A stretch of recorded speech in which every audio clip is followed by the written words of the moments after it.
Працюєш у фірмі, то нащо тобі Photoshop? Спробуємо розібратись.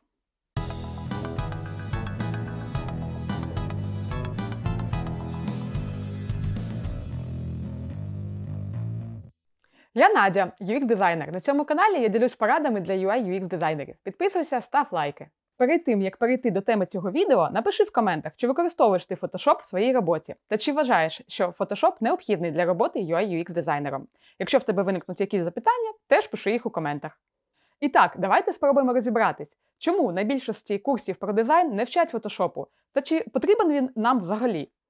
У 92-му році, коли багато хто з нас ще навіть не знав, що таке інтернет, компанія Adobe випустила першу версію Photoshop. І тут навіть з назви ясно, що робився він зовсім для інших цілей, а саме для обробки фотографій. Проте, аж до 2010 року Photoshop не мав конкурентів в сфері веб-дизайну. Якщо вам цікаво подивитись, як раніше виглядав Photoshop, ви можете зайти на сайт webdesignmuseum.org. Ось, наприклад, Photoshop за 92-й рік. Якщо ти хотів займатися дизайном в вебі, тобі конче необхідно було вміти користуватись фотошопом. Бо альтернатив не було. Якщо, звісно, не вважати за альтернативу Illustrator від того ж Adobe, проте ним користувалось набагато менше дизайнерів. У 2010 році був випущений Sketch, і всі дизайнери, що раніше користувались фотошопом, дуже швидко туди перескочили. Sketch навіть отримав премію Apple Design Awards у 2012 році. І зараз він існує тільки під macOS. Десь в тому ж районі була випущена Figma, яка нині є найпопулярнішою програмою в сфері UI-UX дизайну. То чому після стількох років співпраці дизайнери так швидко проміняли Photoshop на нову прогу? Тому що Photoshop, хоча і має безліч можливостей та навіть дуже складний і навіть дещо перегружений інтерфейс, має низку недоліків саме для UI-UX дизайнерів. По-перше, в Photoshop немає контролю версій. І якщо ти хочеш зберегти історію свого проєкту, це буде нагадувати щось таке. По-друге, Photoshop досить важкий і не дуже підходить для великих проєктів на декілька артбордів в одному файлі. По-третє, в Photoshop немає символів, автолеяутів, прототипів, всього того, до чого ми так звикли. І останнє, Photoshop не працює з векторною графікою. Навіть іконку туди можна вставити тільки як картинку, тобто в растрі, попередньо намалювавши її в векторній програмі. То чи потрібен взагалі Photoshop UI-UX дизайнеру? Моя відповідь на це – так. І не тільки для ретуші фото та створення крутих ефектів, які можуть нам потім знадобитись. Найчастіший спосіб використання Photoshop – це вирізання фоток, експорт їх в найкращі роздільні здатності, а також створення гіфок.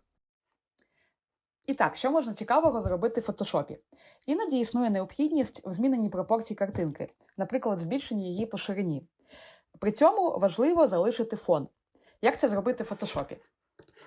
Беремо картинку, розблоковуємо, беремо інструмент, який називається Crop Tool, зажимаємо галочку Content Aware і розтягуємо картинку, наприклад, трошки вправо.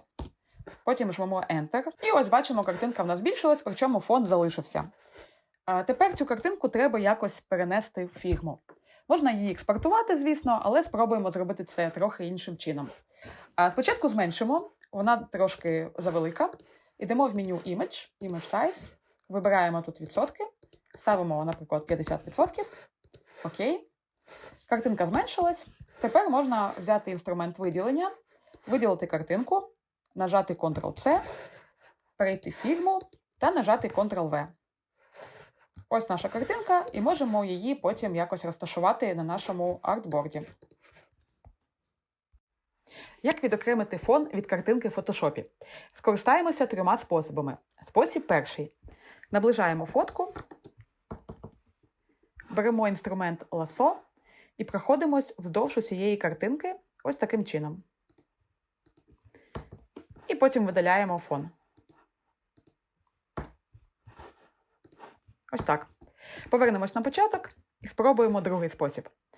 Праворуч в меню Quick Actions або швидкі дії є дії, які можемо застосувати.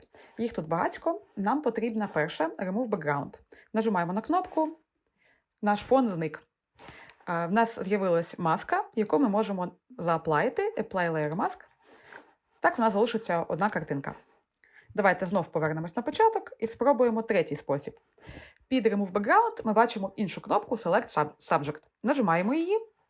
Що робить ця кнопка? Вона виділяє наш об'єкт. Якщо з якоїсь причини праворуч у вас немає швидких дій, ви можете знайти ту саму опцію в меню Select. Select Subject. Так само. Тепер робимо копію цього шару з допомогою Ctrl-J. Відключаємо нижній шар і бачимо нашу картиночку. Тут залишилось трошки білого, його треба теж видалити. Це можна зробити за допомогою інструменту чарівна паличка. Нажимаємо.